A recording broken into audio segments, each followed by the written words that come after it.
Buen día, soy la doctora Gutiérrez Telles Janet, médico residente en el área de enfermedades infecciosas y tropicales en el Hospital Nacional Guillermo Menara, haciendo el posgrado por la Universidad Nacional Mayor de San Marcos en la unidad de telesalud, presentando el tema de resistencia antimicrobiana. Esto se produce más que todo por los microorganismos, ya sean bacterias, hongos, virus y parásitos, sufren cambios al verse expuestos ante los antimicrobianos, sea dirigido para cada patógeno. Como resultado, estos medicamentos posteriormente se pueden volver ineficaces y las infecciones persisten en el organismo, lo que va a incrementar el riesgo de propagación hacia otras personas. La Organización Mundial de la Salud ha declarado que la resistencia antimicrobiana está dentro de las 10 principales amenazas de salud pública a nivel mundial. Es una importante emergencia mundial porque causa alrededor de 700.000 muertes cada año y se prevé que para el 2050 esta cifra pueda ascender hasta 10 millones.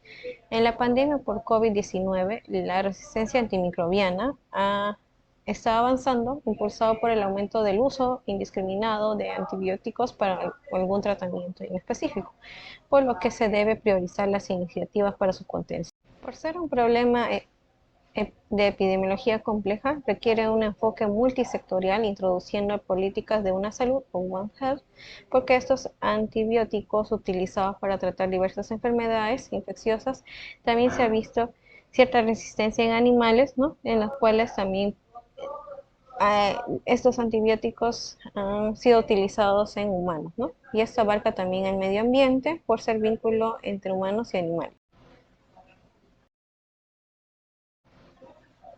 Bueno, Bueno, la resistencia a los antibióticos, como dije, ya sufren cambios que hacen que estos mismos medicamentos utilizados para curar las infecciones van a dejar de ser eficaces y las infecciones van a persistir en el organismo con el riesgo de propagación hacia otras personas.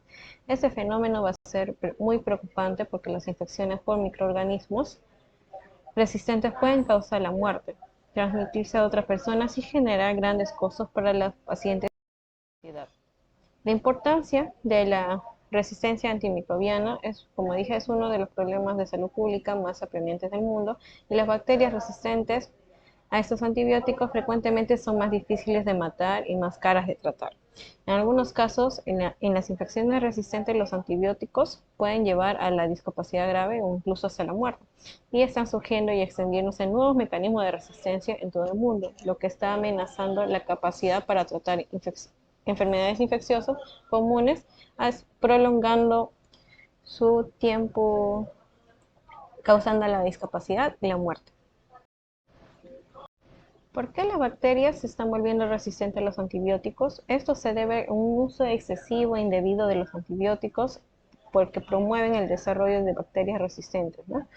Y pues cada vez que se toma un antibiótico mueren las que son sensibles, pero quedan vivas las bacterias resistentes, que pueden crecer y reproducirse.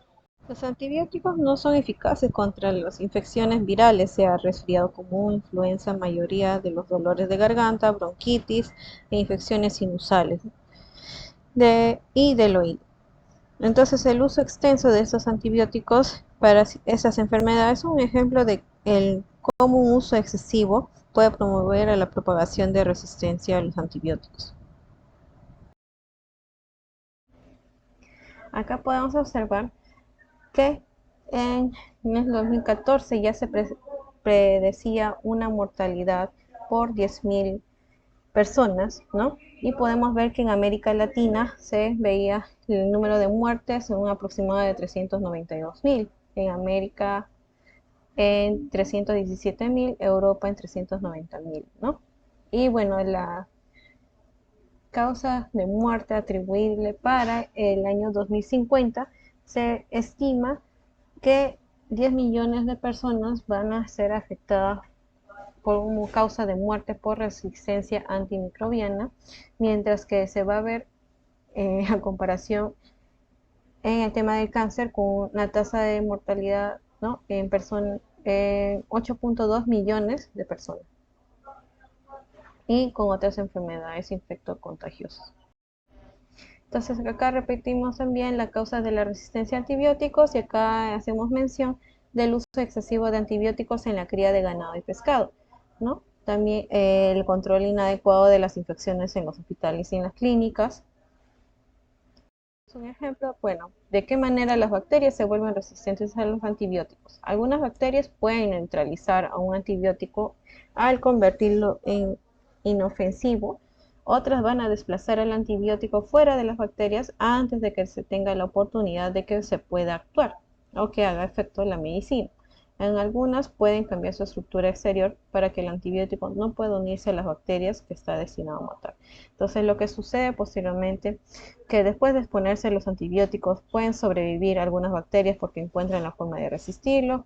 Cuando una de estas se vuelve resistente, puede reproducirse y reponer a todas las que ya murieron.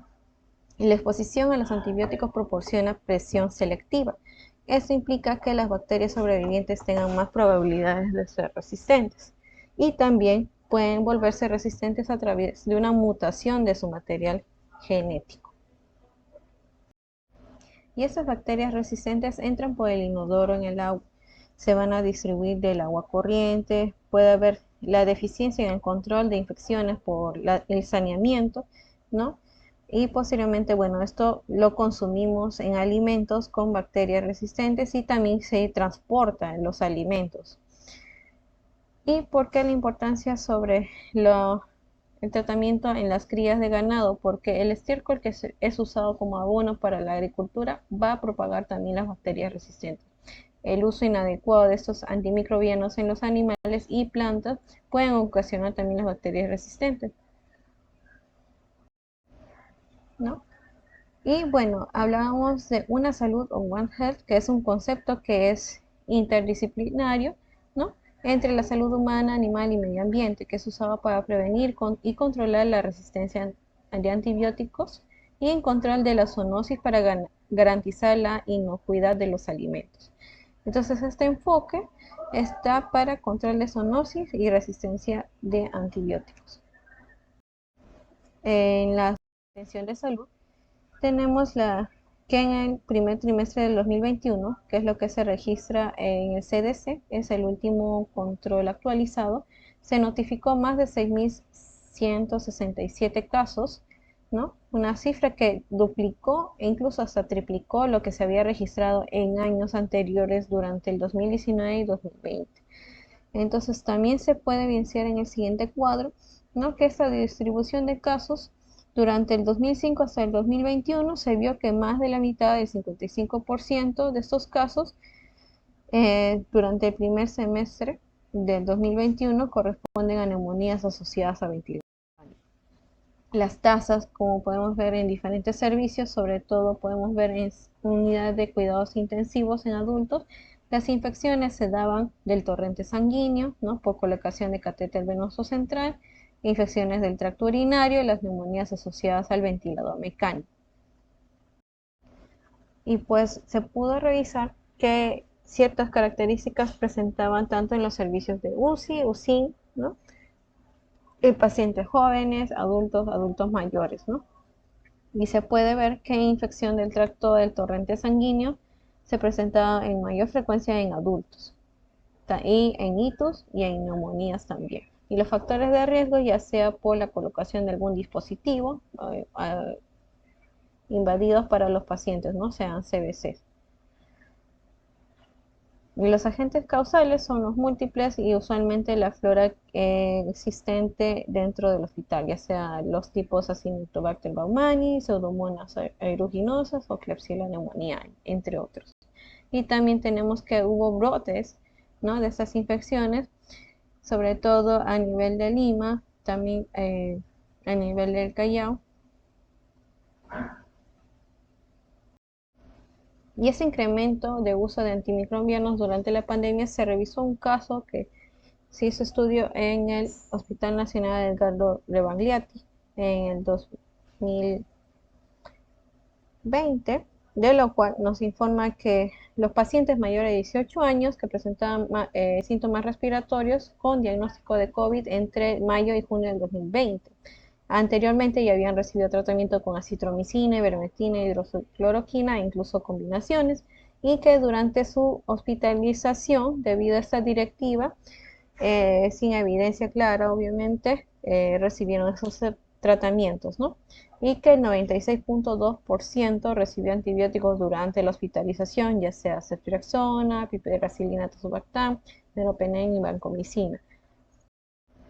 ¿Cómo vamos a contribuir a la contención de la resistencia a los antimicrobianos desde el primer nivel de atención?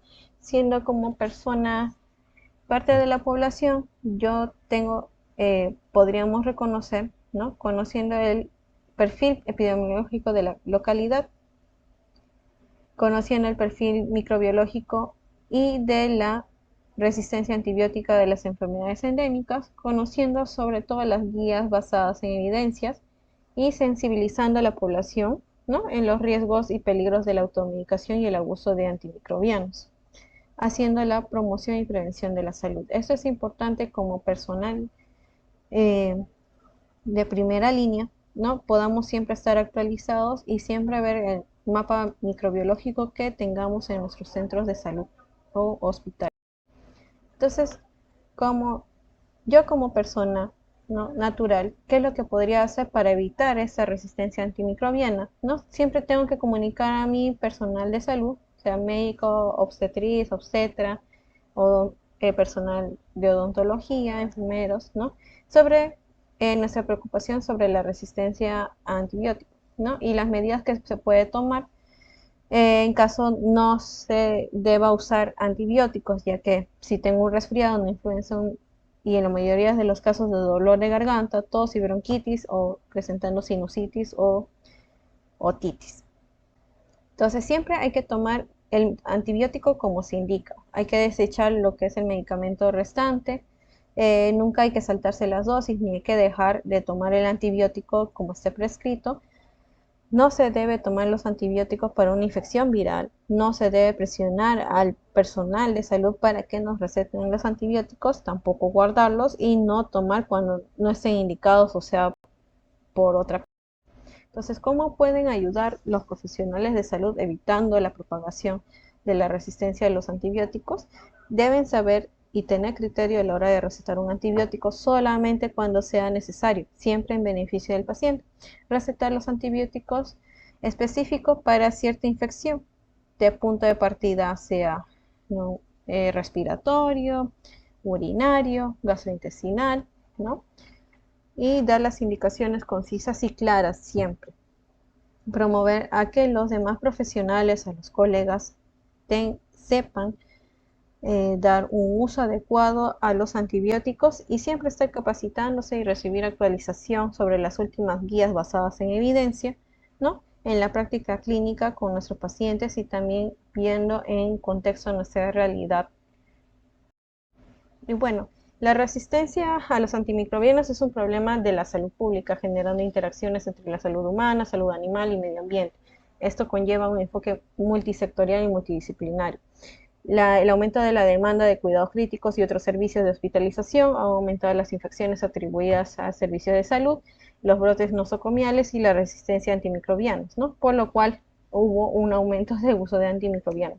Esto se debe promover también el uso racional de los antimicrobianos, ¿no? Y las estrategias claves que debemos tener es siempre fortalecer, implementar y hacer vigilancia, siempre notificar los casos nuevos y fortalecer los programas de optimización de uso de antimicrobianos.